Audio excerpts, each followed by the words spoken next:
Hey unknowners, so this week we are just introducing a brand new topic which is called slavery in the Bible, and we're just going to be spending a few weeks really breaking down this topic because this topic is so huge and this topic can just be so really confusing in the Bible, so we really want to break it down properly. So in this video we're just going to introduce the topic, kind of explain what slavery is so that we can define it, so we can really start off this journey.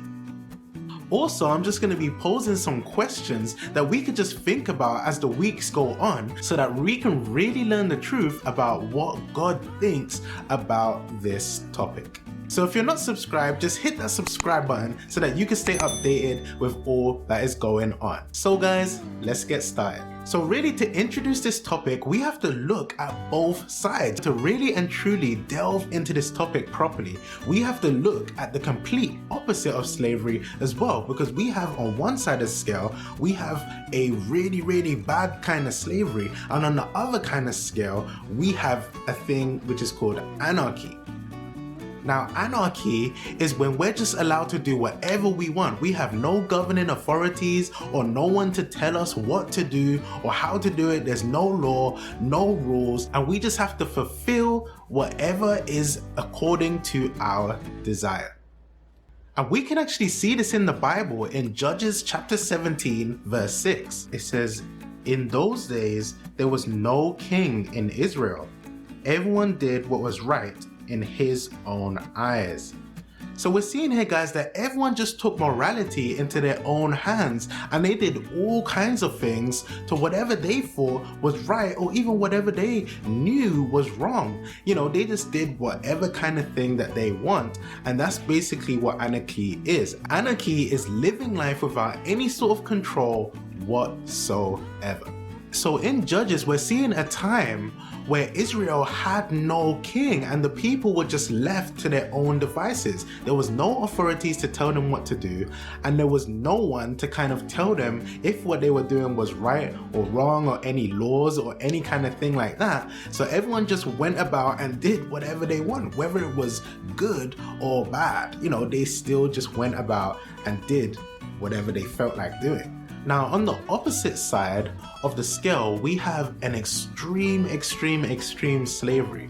And we've all seen and heard about what happened to most of the African Americans that was taken out of their country and into places like America to work on plantations and to do all kinds of things. And they were beaten and they were raped and all kinds of terrible things were done to them and their children and their children's children. And they were all subject and controlled by this ruling authority that really just did whatever they wanted with them.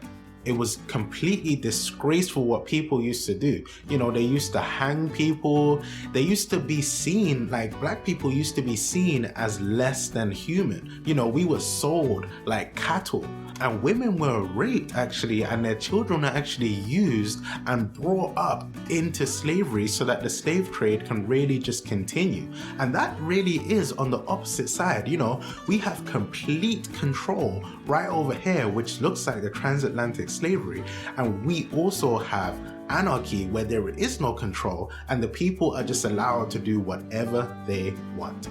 So, you know, we might be thinking like, we don't want slavery. We don't want this kind of slavery at all. We don't want to be closer to over here, but do we really want to be closer to anarchy?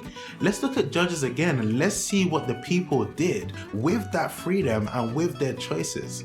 In Judges chapter 19, verses 24 to 25, it says, "Behold, here are my virgin daughter and his concubine. Let me bring them out now. Violate them and do with them what seems good to you. But against this man do not do this outrageous thing." But the men would not listen to him. So the man seized his concubine and made her go out to them. And they knew her and abused her all night until the morning. And as the dawn began to break, they let her go. And guys, see, we're just seeing here what anarchy produces. You know, when we as human beings have a choice over doing what's right or doing what's wrong, most of the time we choose to do the wrong thing. We choose to go out and rape. We choose to go out and murder and kill and steal and to loot and to destroy things. So I mean, when we look at both sides of these things, we don't want either of these things. We need to be somewhere in the middle. You know, we need to have some level of control, and God puts authorities in place for that reason. So guys, I hope I've really set the scene for what we're going to be looking at over the next few weeks, you know, the slavery or anarchy, and where does the Bible sit within that scale, you know, somewhere in the middle, and let's find out exactly where it is. So let's do some homework here, guys. Let's look at Deuteronomy chapter 15. Now in Deuteronomy chapter 15, you get out your Bibles and you look at it and you do some homework, and I really want you to write in the comment section what you think about this, because this was a time where people were relieved of their debts. You know, we're seeing here that people in those days actually put themselves into slavery in order to pay off their debts. Now look at this, paying off debts. Doesn't that sound similar to what we do today? I mean, can anyone list in the comment section what they think that's like? I mean, you go through this thing, maybe you're studying, maybe you're learning how to do something and someone's teaching you, and you're getting all these debts year after year after year, you know, while you're a student. And then when you stop being a student, what actually happens? You know, you have to work off that debt. You know, you have to go and someone has to be your employer, someone has to be your master in order for you to work off that debt. So, is the slavery in the Bible exactly like what we're seeing today in our day-to-day lives? I don't know, guys, you tell me.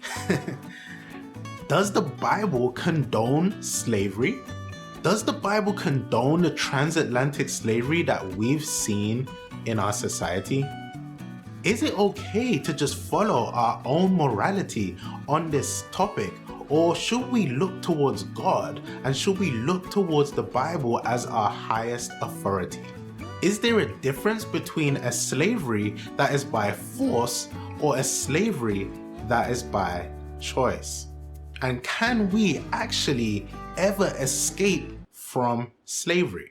These really are all the questions that we're going to be looking at in the next few weeks. So you're going to want to be subscribed to this channel, and I hope you've learned a little bit. I hope this has set the stage for you for what's coming on, and I want to see your comments in the comments below what you think about these questions. Alright guys, thank you for watching. I love each and every one of you, and let's continue to explore our unknown years.